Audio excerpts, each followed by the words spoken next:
Ice cream তো খেয়ে নিলাম, মন ঠান্ডা হলো, মাথা ঠান্ডা হয়নি। এই তো অফিস থেকে বাড়ি ফেরার পথে এরকম ভিড়, কখন বাড়ি পৌঁছবো জানি না। ছেলে মেয়ের ফোন করে জিজ্ঞেস করা হয়ে গেল রাত্রিরে আমরা কী দিয়ে খাবো মা। একবেলা রান্না করলেই যে আরেকবেলা রান্না করতে হবে না, এরকম কোনো মানে নেই। তাড়াতাড়ি করে বাড়ি এসে ফ্রেশ হয়ে নিলাম। বললো চিলি চিকেন করতে।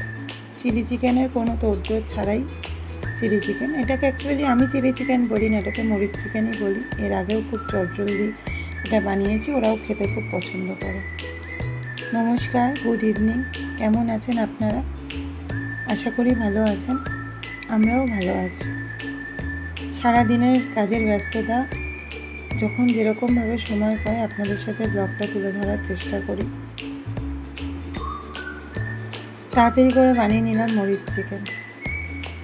সবাই ভালো থাকবেন, সুস্থ থাকবেন। খুব তাড়াতাড়ি নেক্সট কোনো ব্লগে দেখা হবে। Good night.